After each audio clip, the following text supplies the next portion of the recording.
రాష్ట్ర వ్యాప్తంగా నిన్న ఫలితాలు అయితే చూసాం. పూర్తిగా ప్రతిపక్ష పార్టీలకి అయితే మెజారిటీ అయితే రావడం జరిగింది. ఈ నేపథ్యంలోనే ప్రస్తుతం మనతో మాట్లాడడానికి ఇదే అంశంతో జేడీ లక్ష్మణ్ గారు. సార్ చెప్పండి, ఏ విధంగా చూడొచ్చు టీడీపీకి కూటమికి ఇంత భారీ మెజారిటీ రావడంపై? ఈ విధంగా ఈ ప్రభుత్వాన్ని మార్చాలి అనుకున్నారు అందరూ. ఆ తర్వాత 3 పార్టీలు కూడా కలిశాయి. ఆ తర్వాత ఈ విధంగా ఒక సునామీ లాగా ఈ రాష్ట్రంలో రిజల్ట్స్ కూడా వచ్చాయి. ఎవరు కూడా ఇంత పెద్ద పెట్టున విజయం సాధిస్తారని అనుకోలేదు. 164, 11, ఇంతకుముందు 151 చాలా ఎక్కువ అనుకున్నాం. ఇప్పుడు 164 వచ్చాయి. కాబట్టి ప్రజలు చూపించిన ఈ నమ్మకం ఏదైతే ఉందో ఆ నమ్మకాన్ని ఖచ్చితంగా ఏర్పడబోయే ప్రభుత్వం నిలబెట్టుకుంటుందని మేమందరం అనుకుంటూ కొత్తగా ఏర్పడే ప్రభుత్వానికి చంద్రబాబు నాయుడు గారికి, పవన్ కళ్యాణ్ గారికి, పురంధరేశ్వర గారికి అభినందనలు తెలియజేస్తూ, అదేవిధంగా కేంద్రంలో 3వసారి నరేంద్ర మోడీ గారి నేతృత్వంలో ఏర్పడబోతున్న ఎన్డీఏ ప్రభుత్వం కూడా మన రాష్ట్రం కోసం విశేషమైన కృషి చేస్తుందని మేము మనస్ఫూర్తిగా కోరుకుంటున్నాం. పవన్ కళ్యాణ్కి 21 సీట్లు రావడంపై సార్? పవన్ కళ్యాణ్ గారు 20 సీట్లు. 21 సీట్లు. వారు ఎక్కడ నిలబడ్డారో 21 సీట్లు, ఆ 21 సీట్లు కూడా ఘన విజయం సాధించారు.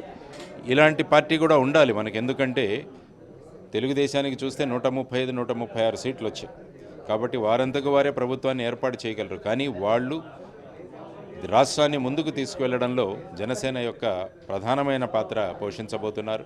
పవన్ కళ్యాణ్ గారు ఏదైతే చెబుతారో దాన్ని అమలు చేస్తారు. కాబట్టి ఈ ప్రభుత్వం, ఈ పార్టీలు ఎన్నికల సమయంలో ఏదైతే మనందరికీ కూడా వారు ప్రామిసులు చేశారో, ఏ విధంగా మేము సంక్షేమం చేస్తామనో అభివృద్ధి చేస్తామనో అన్నారు. 20 లక్షల ఉద్యోగాలు మేము తీసుకొస్తామని కూడా చెప్పారు. కాబట్టి వీటన్నిటినీ కూడా అమలు చేయాల్సిన అవసరం ఉంది. దానికోసం పవన్ కళ్యాణ్ గారు ముఖ్యమైన భూమిక పోషిస్తారని అందరూ అనుకుంటున్నాం. వారు ఖచ్చితంగా పోషిస్తారన్న నమ్మకం కూడా మా అందరికీ ఉంది. ఈ 5 ఏళ్ళు ప్రజలు చాలా ఇబ్బందులు పడ్డారని వాళ్ళే చెప్పారు. ఇప్పుడు కొత్త ప్రభుత్వం వచ్చింది, ఏం చెప్పదలుచున్నారు కొత్త ప్రభుత్వానికి? కొత్త ప్రభుత్వానికి చేయాల్సిన పనులు చాలా ఉన్నాయి. ముఖ్యంగా మేము కోరుకుంటున్నది ఏంటంటే ప్రత్యేక హోదా అన్నది తీసుకురావాలి రాష్ట్రానికి.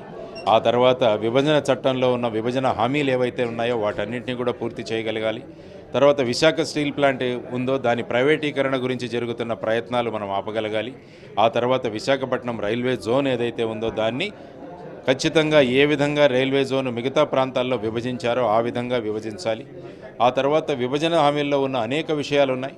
దానితో పాటు రాజధాని ఏదైతే ఉందో ఇప్పటివరకు రాష్ట్రానికి రాజధాని లేదు అన్న దీంతో 10 సంవత్సరాలుగా ముందుకు వెళుతున్నాం. కాబట్టి గుజరాత్లో గిఫ్ట్ సిటీకి వారు ఏ విధంగా అయితే రాయితీలు ఇచ్చారో అటువంటి రాయితీలు ప్రత్యేకంగా అమరావతికి ఇచ్చి అమరావతిని కూడా ఆ స్థాయికి తీసుకువెళ్లాలన్నది ముఖ్యంగా మా అందరి డిమాండు. తర్వాత 10 సంవత్సరాలు ఉమ్మడి రాజధాని హైదరాబాద్, అది కూడా జూన్ 2వ తారీఖుతో అది కూడా ముగిసిపోయింది.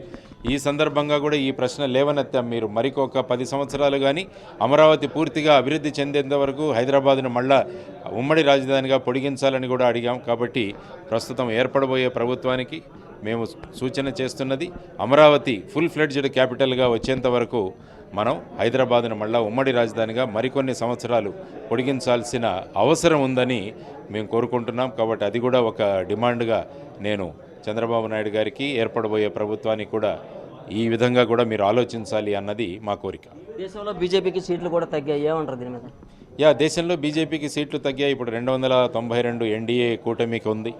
వారు ఆ విధంగా ఇప్పుడు దేశాన్ని ముందుకు తీసుకువెళ్లాల్సిన బాధ్యత ఉంది. అంటే దేశంలోని ప్రజలు ఏ విధమైన మార్పు కోరుకున్నారో ఆ విధమైన మార్పు పూర్తిగా రాలేదు. కానీ వీటిలో సీట్లు అయితే మటుకు తగ్గాయి. అందువల్ల కేంద్రంలో ఉన్న ఎన్డీఏ ప్రభుత్వం ఇంకా జాగ్రత్తగా దేశాన్ని ముందుకు తీసుకోవాల్సిన బాధ్యత ఉంది. అక్కడ కూడా ఇక్కడ ఏ విధంగా అయితే 3 పార్టీలు కలిసి కూటమి ఏర్పడి ముందుకు తీసుకువెళ్లారో ఇండియా కూటమిలో ఉన్న ప్రభుత్వాలు కూడా పార్టీలు కూడా అన్నీ కూడా వాళ్ళ మధ్యలో ఉన్న వ్యత్యాసాలు పక్కన పెట్టి, వారి మధ్యలో ఉన్న డిఫరెన్స్ ఆఫ్ ఒపీనియన్ పక్కన పెట్టి వారందరూ కూడా కలిసి చేశారు. కాబట్టి సుమారుగా వాళ్ళు కూడా 234 దాకా వాళ్ళు రాగలిగారు. కాబట్టి ఇటువంటి టగ్ ఆఫ్ వార్ ఉన్నప్పుడే ప్రభుత్వాలు ఆలోచించి ముందుకు వెళతాయి. లేకుంటే ఏకపక్షంగా సీట్లు ఉన్నప్పుడు ఏమవుతుందంటే మేము ఏం చేసినా చెల్లుతుందన్న ధోరణి ఈ పాలకుల్లో వస్తే మనం గత 5 సంవత్సరాల్లో చూసాం. మాకు ఇంత మెజారిటీ ఉంది కాబట్టి మేము ఏం చేసినా చెల్లుతుందన్న ధోరణితో వెళ్ళే ధోరణి ఏదైతే ఉందో ఆ ధోరణికి ఎక్కడో ఒక చోట అడ్డుకట్ట పడుతుంది. కాబట్టి ఏది ఏమైనా దేశాన్ని ముందుకు తీసుకువెళ్ళాలి, ఈ 5 సంవత్సరాలు దేశానికి రాష్ట్రానికి కూడా చాలా ముఖ్యం. కాబట్టి అక్కడ నరేంద్ర మోడీ గారు, ఇటు చంద్రబాబు నాయుడు గారి నాయకత్వంలో ఉన్న ప్రభుత్వాలు రాష్ట్రం మరియు దేశం హితం కోసం ఇంకా ఎక్కువగా పాటుపడాలని మనస్ఫూర్తిగా కోరుకుంటున్నాం. కూటమి నుంచి సూపర్ 6 అంటూ హామీలు ఇచ్చింది, అది సాధ్యమంటారా? సూపర్ 6 అన్న హామీలు ఇచ్చారు. అందులో 25 ఉన్నాయి సుమారుగా హామీలు మీరు చూసుకుంటే. అందులో ముఖ్యంగా మీరు చూసుకుంటే దానికి 1,00,000 కోట్లకు పైగా ప్రతి సంవత్సరము బడ్జెట్లో కేటాయింపులు చేయాల్సి వస్తుంది, లేకుంటే అప్పులు తీసుకురావాల్సి వస్తుంది.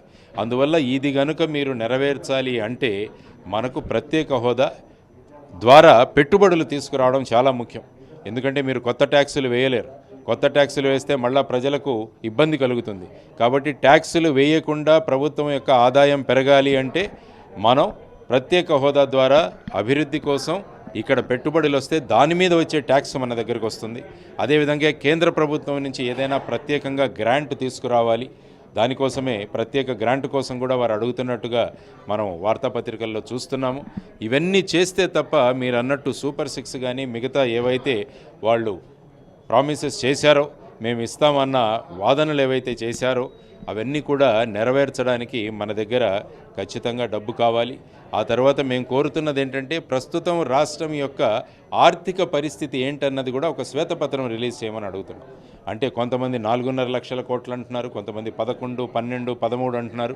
ప్రస్తుతం రాష్ట్రం ఏ పరిస్థితిలో ఉంది, కార్పొరేషన్ల ద్వారా ఎంత అప్పులు తెచ్చారు, రాష్ట్ర ప్రభుత్వం ఎంత అప్పులు తెచ్చింది, ప్రస్తుతం ప్రతి సంవత్సరానికి ప్రతి నెలకి ఎంత వడ్డీ మనం కట్టాలి, ఇవన్నీ కూడా ప్రజలకు తెలియాల్సిన అవసరం ఉంది. కాబట్టి దాని గురించి కూడా ప్రభుత్వం త్వరలో నిర్ణయం తీసుకోవాలని నేను కోరుకుంటున్నాను. సార్ మీరు కూడా పోటీ చేశారు, 5,000 ఓట్లు వచ్చినప్పుడు ఏమంటుంది? అదే చెప్పాను, ఈసారి సునామీ వచ్చింది. ఈసారి తుఫాను కాదు, సునామీ వచ్చింది. కాబట్టి సునామీలో ఏమవుతుందంటే అన్నీ కూడా అందులో ఎగిరిపోతాయి. కాబట్టి మా వంతు ప్రయత్నం మేము చేశాం. జయ భారత్ నేషనల్ పార్టీ తరఫున మా మేనిఫెస్టో ఒకటి తయారు చేశాం. వీలైతే రాష్ట్ర ప్రభుత్వం ఆ మేనిఫెస్టోలో ఉన్న అంశాలను అమలు చేయాలని కూడా మేము కోరుకుంటున్నాం. ఈ ప్రజాస్వామ్యంలో ఈ విధంగా ఫలితాలు వస్తుంటాయి. కాబట్టి ఏమాత్రం కూడా అధైర్యపడకుండా, వెనుకంజ వేయకుండా ప్రజలకు మేలు జరగాలి అన్న మా ప్రయత్నం ఏదే ఉంటుందో ఆ ప్రయత్నాన్ని మేము ఖచ్చితంగా కొనసాగిస్తాం. జగన్ చెప్తున్నాడు ఖచ్చితంగా నేను మంచిగా చేసిన, ఎందుకు ఇలా జరిగిందో తెలియని పరిస్థితి అని మనం చెప్తున్నాడు ప్రెస్ మీట్లో. అప్పుడు కూడా అలాగే అన్నారు. 2019లో ప్రభుత్వం 23 సీట్లు వచ్చినప్పుడు చంద్రబాబు గారు కూడా అన్నారు. ఏమన్నారు, మేము ఇంత కష్టపెట్టామా ప్రజల్ని అని. ఇప్పుడు ఈయన ఆ విధంగా మాట్లాడుతున్నారు. కాబట్టి ప్రజలు ఎప్పుడూ కూడా ప్రభుత్వాలు ఏ విధంగా పాలిస్తే వాళ్ళు ఆ విధంగా రెస్పాండ్ అవుతున్నారని మనం గమనించాం. కాబట్టి ఇప్పుడు ఈ పక్షాల మధ్య ఉన్న అభిప్రాయ భేదాలను పక్కన పెట్టి అన్ని పార్టీలు కలిసి ఒకే విధంగా రాష్ట్రాన్ని ముందుకు తీసుకువెళ్లాల్సిన అవసరం చాలా ఉంది. సమన్వయం చాలా అవసరంగా ఉంది. ఆ దిశగా జగన్మోహన్ రెడ్డి గారు వారి 10 మంది అంటే మొత్తం 11 మంది ఎమ్మెల్యేలు, తర్వాత సెంట్రల్లో ఉన్న 4 లోక్సభ సభ్యులు మరియు 11 మంది రాజ్యసభ సభ్యులు, వీరందరూ కూడా రాష్ట్ర హితం కోసం అందరం కలిసి పనిచేయాలన్న ధోరణితో ముందుకు వెళ్ళాలని మనస్ఫూర్తిగా రాష్ట్ర ప్రజల తరపున నేను కోరుతున్నాను. మరిన్ని వీడియోస్ కోసం ఛానల్ ని సబ్స్క్రైబ్ చేయండి, లేటెస్ట్ అప్డేట్స్ కోసం వాట్సాప్ ఛానల్ ని ఫాలో చేయండి అండ్ లింక్ డిస్క్రిప్షన్ లో ఉంది.